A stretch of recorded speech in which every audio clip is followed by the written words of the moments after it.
respect yourself, respect others, and respect God. Everything else kind of flows off of that. So if a kid's swearing, or if a kid's coming in high, or if a kid's stealing all the Doritos, which happens all the time, we just kind of point to that sign.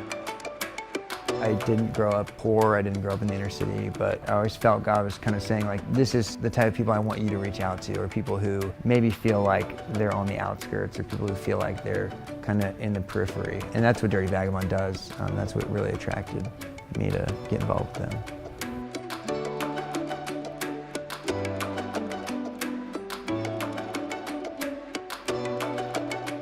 One. And we really model our ministry off of the incarnation.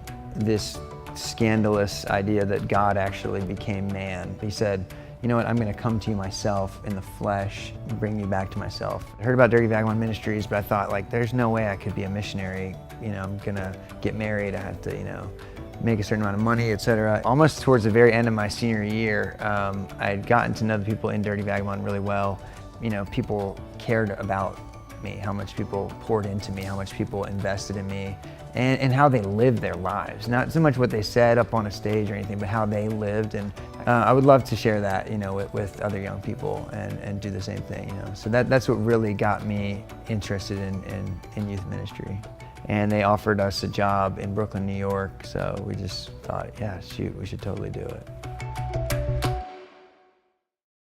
Dirty Vagabond Ministries seeks to bring effective Catholic youth ministry to urban areas or inner city areas. And our focus as a ministry is to do a lot of relational ministry and a lot of ministry of presence. We work primarily with high schoolers. Every day we're just spending time with teens, getting to know them, building trust and creating friendships, hoping to bring them to God in that way.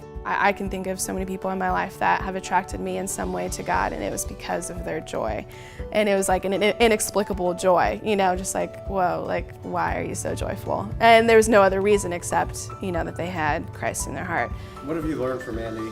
Nothing. I think what's huge for Andy, and I'm sure everyone can pick up on it, you know, right when they meet him, is his positivity. And so I just think that first interaction with a teen is so huge. That first interaction where you're, you know, they're obviously like wondering who you are and what you're up to and everything. And he just, you know, comes right out the bat and like makes them laugh or makes them feel loved, feel in some way like, oh, you're a special human being. Even when we fall short, that you're there to forgive us, you're there to welcome us back with open arms. Let us become more aware of your presence. Let us experience the glory of your goodness. The kids that we work with on a day-to-day basis in Dirty Vagabond Ministries are inner city and urban kids, and typically these kids are faced with a lot of difficulties that you might not see in a suburban parish per se. They're definitely there, but in the inner city or in urban areas, you see single-parent homes, you see kids who are in foster care, parents who are drug addicts or who themselves have battled with addiction. There's so many kids, you know. We're at a 6A high school and there's 2,400 kids and there's 2 of us as missionaries. I would say our struggle is really, you know, making that connection with each kid that we encounter. You know, they believe in a God. They'll say, sure, there's a God, but the love part is a really difficult thing for them to grasp because unfortunately they've just never experienced it. You know, and that's the biggest tragedy amongst most of our kids is that, you know, you say words like grace, mercy, love, faithfulness, trust, all of these beautiful attributes of God or having a relationship with Jesus, and those words are so foreign to them.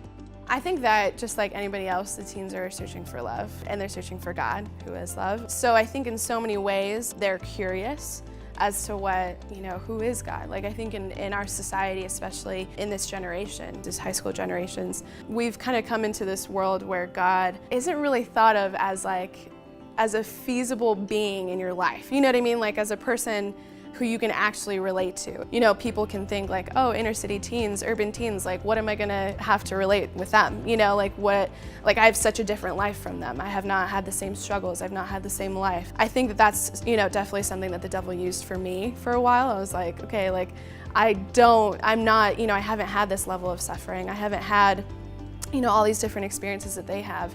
And I don't want to act like I have. I don't want to be disingenuous, you know?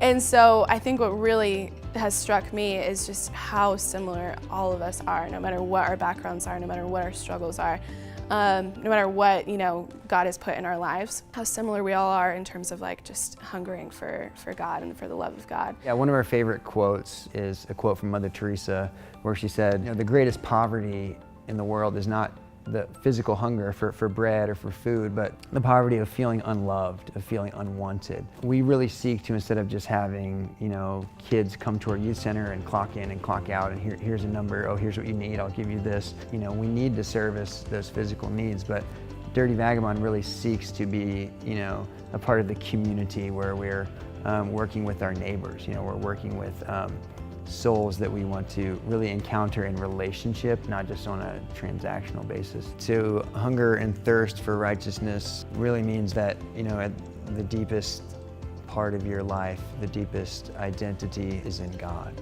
you know, is in following His commands and loving Him with your whole heart, mind, and soul, and loving your neighbor.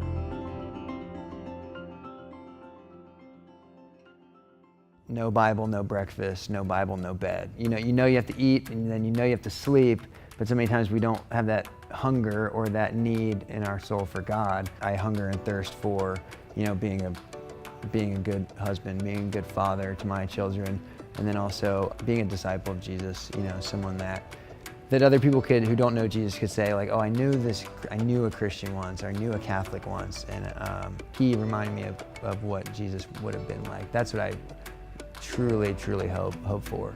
Not everyone is called to the same type of work in the church. You know, some people are going to be business people and professionals. Some people might do full-time ministry. One illustration that I really like is from the Old Testament, where the Israelites are at battle, and God, you know, calls different people to do different things. You know, the Israelites are out on the field battling. Moses is called to extend his hands in prayer to intercede for them. And then Aaron and the others actually help Moses keep his arms up when he gets tired. And I think if we look at that, we say, well, you know, if Aaron raised his hands, it wouldn't have worked. You wouldn't have wanted Moses out there battling either, because he was their leader. So everyone has different tasks within the church. Everyone is called to serve in different ways. It doesn't mean that one is necessarily greater than the other, but that God gives each of us individual gifts to serve in different ways. Hunger and thirst for righteousness is such a powerful feeling. Break that open a little bit for the men watching, especially through the lens of Father Capen's life. One of Father Capen's well-known stories is how he would go and steal food, or even, I think even more sacrificially, give of his own food to the other prisoners. And they witnessed that, and that act of self-sacrifice, that even though they knew their chaplain was very hungry, to see him give up his food to give to someone else. And that's that story of sacrifice, that I'm dying to myself for the good of the other. Do I hunger and thirst for righteousness in terms of willing to sacrifice myself, surrendering myself by giving whatever it is that I have? And it doesn't just have to be food, but that I'm giving my life for the good of another person and placing the other in front of my own needs. Do I hunger and thirst for that? And I think Andy's story is one in which he was calling other young people to realize that in the midst of their struggles and in their journey, there is someone who cares and loves them. And Andy witnesses that because Andy was a witness of the love of Christ. I think Father Capen did the same thing in the prisoner of war camp. And as Capen's men, that's what we're called to do too. To really hunger and thirst for righteousness is to help put others' needs in front of our own, to be more humble and less selfish. That leads right to the challenge this week. We're asking each Capen's men's group before you leave today to take some time and to decide something you can fast from for the next week. Perhaps as a group you need to discuss that and decide something that will at least give you an opportunity to offer up a little bit of suffering this week for the needs of others. We'll see you next week.